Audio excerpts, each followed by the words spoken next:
I am Mazi KK Odeluga. Mazi Ejikeme Obasi. Na Mazi Oke Okachukwu. This is Straight Talk Radio, the world as we see. Ndewono.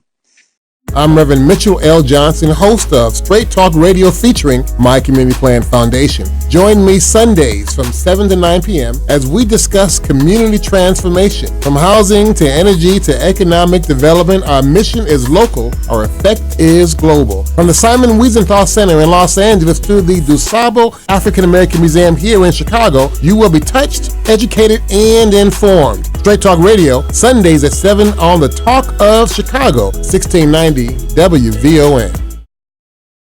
Whatever it is, it won't let me hold my peace. I said it makes me love all my enemies. Lord have mercy. That's all. That's if you have enemies. Ooh, I like that. And I don't. Oh. Although I might.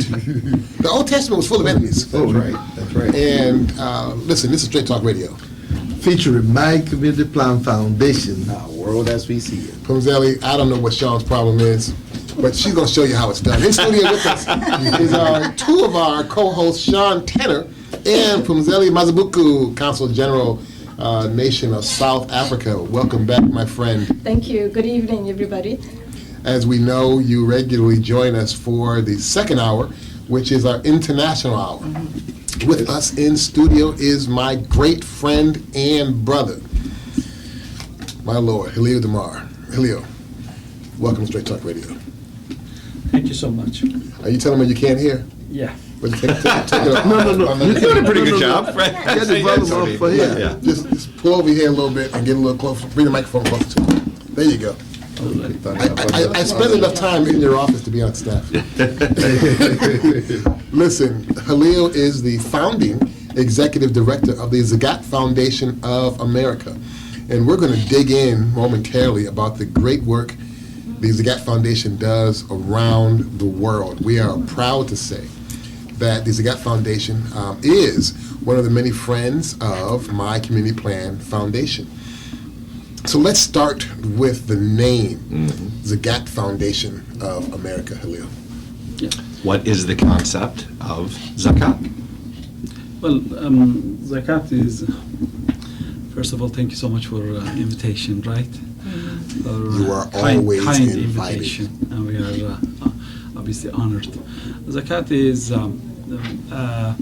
Arabic word, stands for charity. It's a third pillar of Islam. Every Muslim that is obliged to pay 2.5% of their wealth, excessive wealth, every year, and these 2.5% must go to poor and needy. So they have to give to poor and needy in order to create a humanitarian society, so a just society. So wealthy people have to give and share.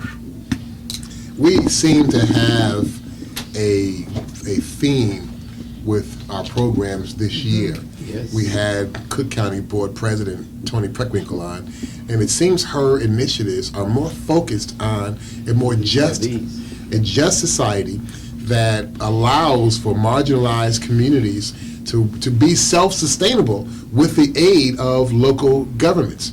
And that's one of the pillars of the Zakat Foundation. That's right.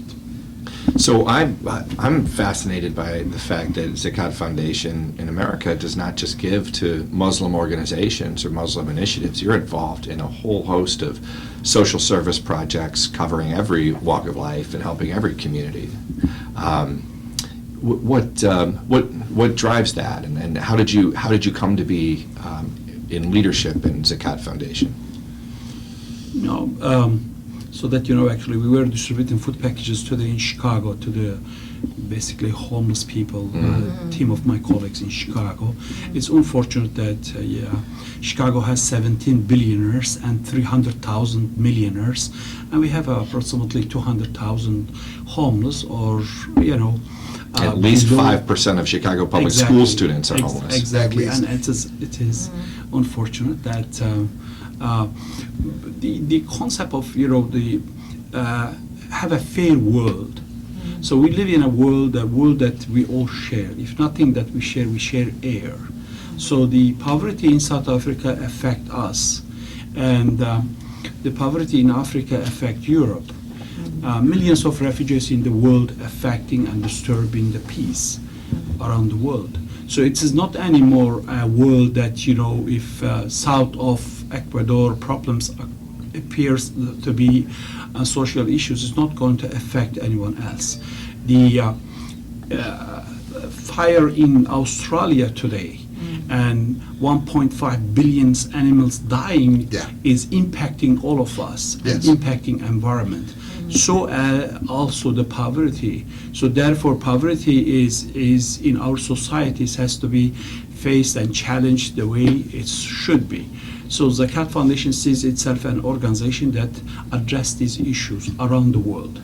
So I want to briefly touch upon your projects around the world. As Sean pointed out, your projects are not limited to one's faith walk, they're limited to one's need. Yes. Everything from water wells to hospitals, healthcare.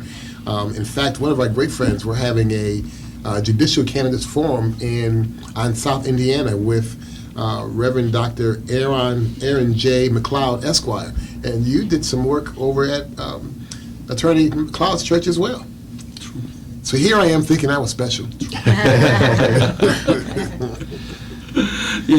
You know, his church, we're very grateful that just before Thanksgiving, you know, Chicago has a lot of you know, poor people outside of Chicago, and so we thought, you know, maybe our families can bring some joy to the families, and I'm very grateful to the Reverend that he did open his church and his parking lot, so we were able to bring at least 150 families.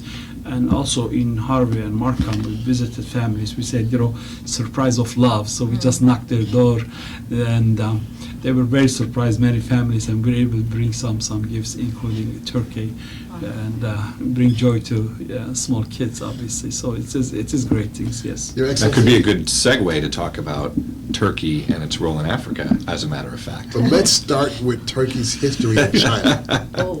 Let's start with Turkey's. If you really want to get Halil upset, talk about the disparaging. Do we? No, we don't cut today. But I'm just mindful that he smiles a lot with the giving.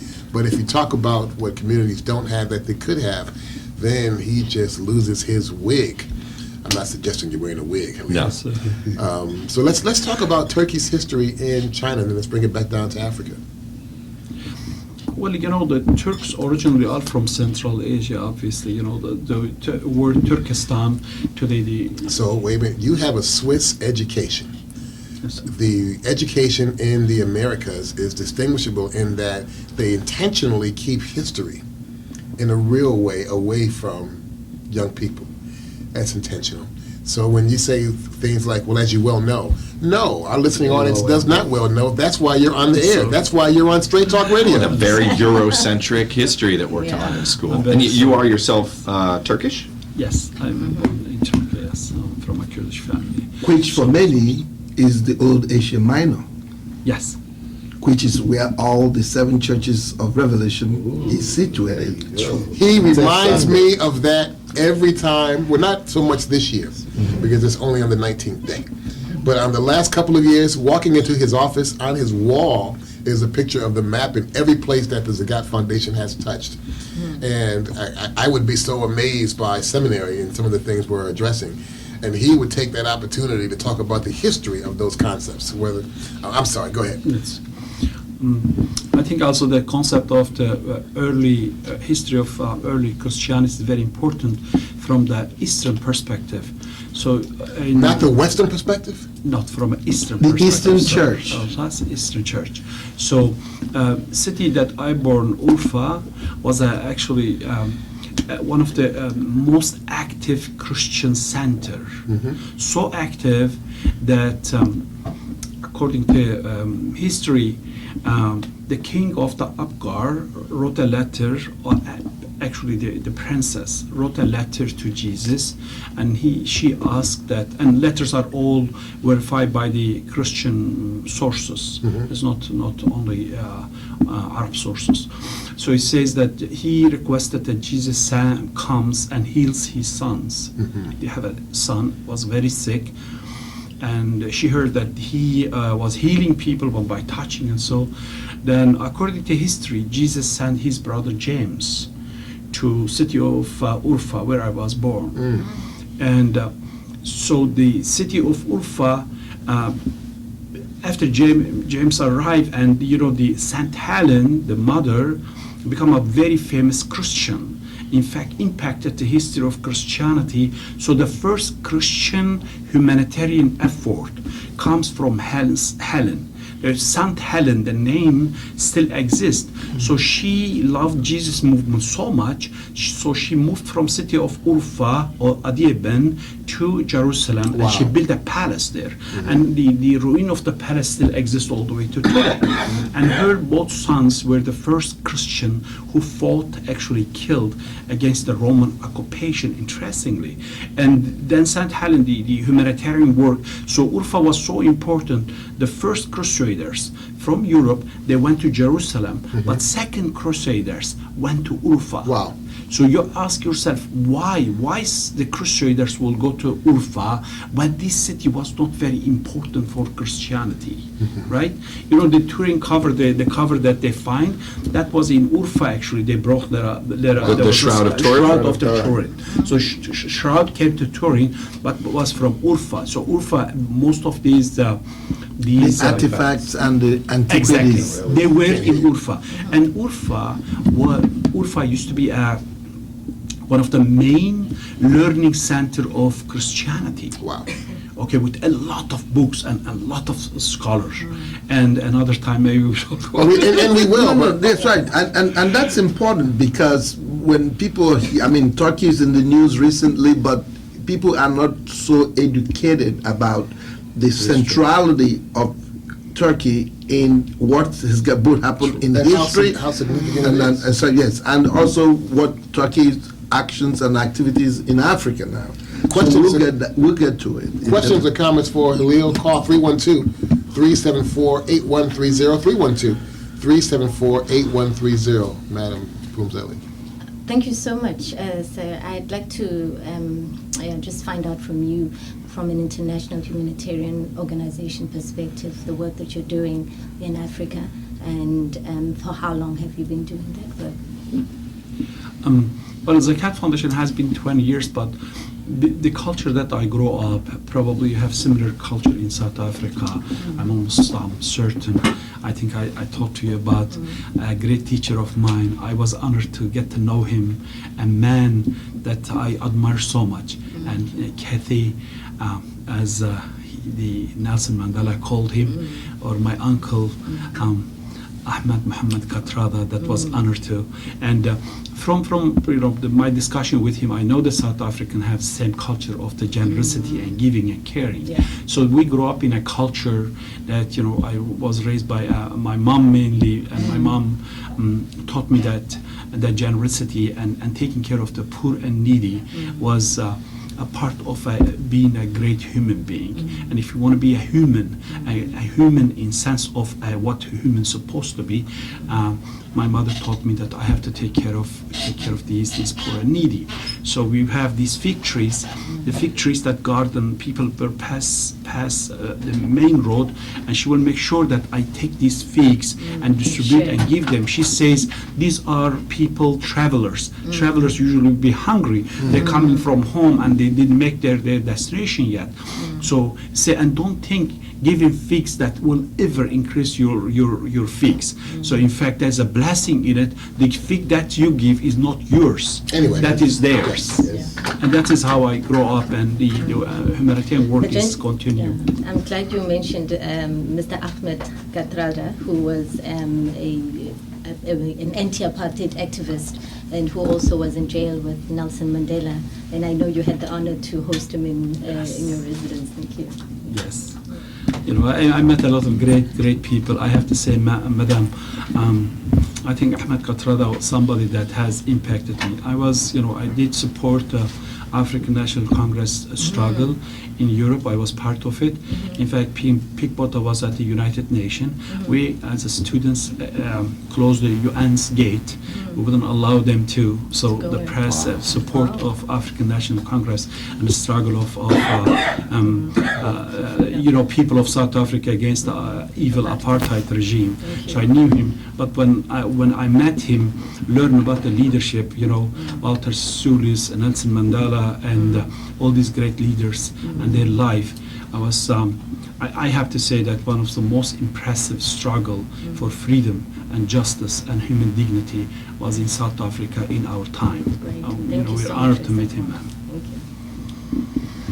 Well, I would be interested in hearing more about the work you've been doing in Rwanda.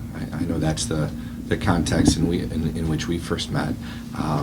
People hear about Rwanda and they think of that conflict between the Hutus and the Tutsis, but there's actually a vibrant and growing Muslim community there.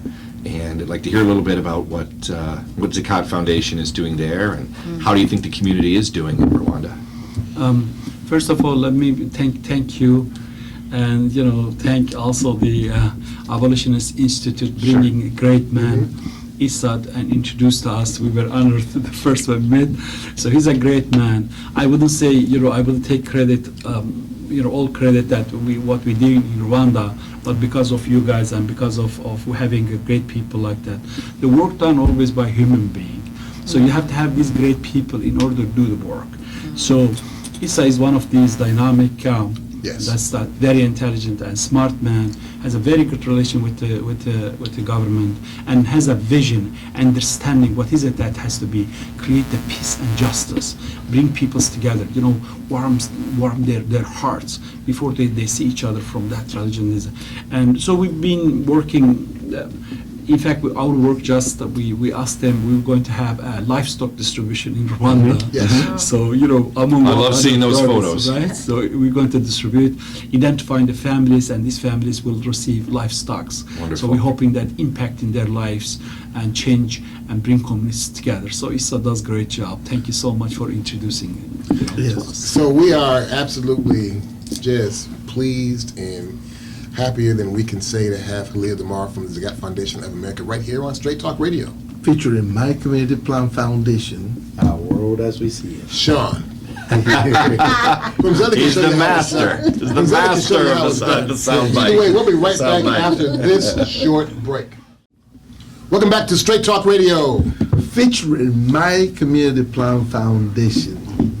Come on, World The as we world see as it. we see it. you see how that works, Sean? Now we get the hang of it. The voice you heard was from Zeli Mazabuku, Consul General for South Africa, and we appreciate your commitment to the program. With us in studio also is Sean Tenner, co-host of the program, generally when I'm away, even today when I'm not feeling so well. Thank you for agreeing to pinch hit. However, I had to press my way through because I invited Halil Demir of the Zakat Foundation of America to the program.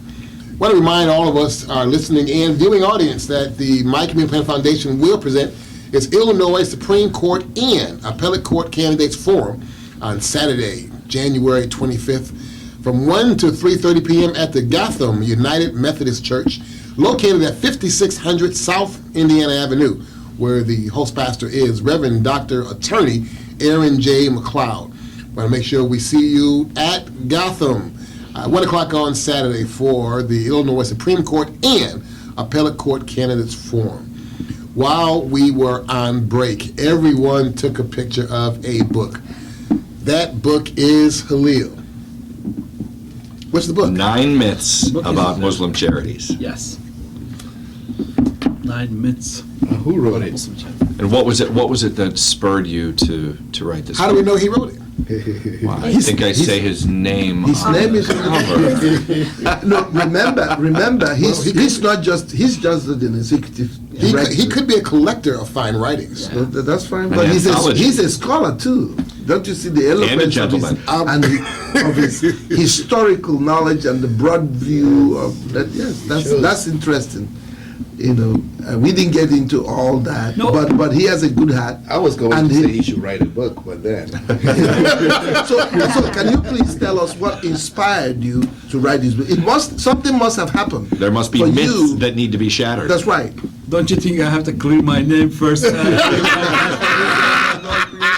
So it's very simple, okay? It's very simple. You tell me, don't open the book and tell me old stories In the book. from scratch. Right. So what about No. I want to see the intent, The intent. not the finished product. Yes. But tell us about the book. Well, I think it was very important since September 11, the Muslim community has been almost demonized. So very handful of extremists and terrorists that hijacked the religion, and then the how can I say, the Islamophobia cartel making sure they make enough cash out of trash. Okay, It's an demonizing. industry. It's an industry. Yeah, industry is not really. Churning it's out, like, churning you know, out falsehood, exactly. or people celebrating on Non-stop. 9/11. Just- And we know that because you also work with us, the Abolition Institute, and I work in Mauritania. Yes, exactly. So I mean, for the Muslim community. So after September 11, approximately 30 Muslim organizations were shut down. Their funding were compensated and confiscated, and then later on, court comes and say, "We are very sorry, you didn't do nothing. You were saying." Right. But by the time that word came out of court, all the money is gone. The name and fame and trust of the organization gone. People are demoralized. The orphans and poor and needy did not receive their help. And at the moment, the humanitarian work is very, very challenging for all American humanitarian organizations. So we all are member of the Interaction. Interaction is the larger umbrella organization for all humanitarian organizations in the United States, and we all are facing challenges. When you look at the Harvard reports about humanitarian work, or the UN or the World Bank that created, I was invited to talk about it. Government Accountability Office. I explained to them, and they created a report for the banks. I was at the World Bank more than once with the Treasury Department. We've been discussing. It is a very serious challenges. Now go back when all the Muslim organizations were shut down. So American people didn't know too much about these small organizations that they were operating overseas, and then when you create these fear and propaganda, oftentimes the mind of human being realizes very short, because we human have a very short memories, right? We forget what happened and what was day before. So I thought in the political environment that we live, and the Muslim ban and everything else, to tell the story of the Muslim community and humanitarian organization. So we should tell our story. When you look, all other people write the books and tell the stories. And I thought myself, I would like to American people, my brothers and sisters, that I believe I am the best embodied American values. I transfer American values every single day with my action. Yes. And millions of Americans in the street of Chicago or United States support this work. These funding come from American people. I represent them. And I thought I will tell them their story, my inspiration, my dream, the world view I have, the people that I learn, people like Ahmed Kathrada, people like Bruno Manser, people, these great humanitarians that did impacted the world. Without looking, are you Christian, Jew, or Muslim, or black, or white, or yellow, or green, but as a human being. Are you? And that's why I told the story of each story tells one. From the Native American people, when you're visiting Native American people, their story, their cry, and their pain. In the street of Chicago, talking these families, African American families, that you have thousands and thousands young men and women in prison. Their life is destroyed. And I visited, I was in Cedar Rapids after the flood. I saw how this is. I was in Katrina. I was in Louisiana after Katrina. I remember when we met, you were going to Flint, Michigan, exactly. bringing water I was to in Flint. Michigan. I was in Houston, Texas. That's why President Bush's office in Texas, they invited us and take us to do the work. So I saw human suffering from the refugee camps in Syria or in Haiti, the victim, the cry and the pain. I look at these as a human. I don't want to know you are Muslim or Christian or Jew. I don't want to know you are Buddhist or Hindu. You are a human being. And human being suffering, everybody cries. When you lose your child, everybody cries. Yes. Everybody pain. When the home that you lived in fall on your family, every family member, 19 of them dead, you lose your mind. Doesn't matter you're Christian, Jew, white, black, doesn't make difference. And that's how I met the Haitian in Haiti when I see these. So that is what inspires me, and that's what I thought maybe I tell American people my story. Unfortunately, this always happens on this program. We start getting hot and heavy just when we got to say goodbye. So I'm going to need you to commit to coming back on the program, because here at Straight Talk Radio, we're intentional about telling our own story. Our own narrative. And Halil, you are part of our narrative and all that is good in and around Chicagoland area. Your Excellency, thank you for stopping in on today. Looking forward to great work from you as well. Great, thank you so much. I'm actually so happy to have been here today in particular as we celebrate Dr. Martin Luther King Day, and talking about poverty and all the work that you're doing as the Zakat Foundation. Thank you so much for your international humanitarian heart for everyone. Thanks, Sean, for coming out of the shadows into the spotlight on Facebook. Well, I think this has been one of the most interesting discussions that we've had in a long time, and we absolutely need to continue this. I think a lot of folks would love to hear how... We're going to make it happen. That's right. But Halil, you got 10 seconds to say goodbye. Thank you so much. And please look at our website, zakat.org, zakat.org. And please volunteer with us and support us for our projects. Also, be our guest and see yourself and be proud of this work that's done here. Thank you and have a good evening. Listen, all of you in Facebook land, listening on WVON iHeartRadio, have a super fantastic week. Ndewono, Bosinta, Kachano, Mazi Keke. Okay. Reverend Mitchell L. Nancy-Kenna Johnson. See you next time. Take care.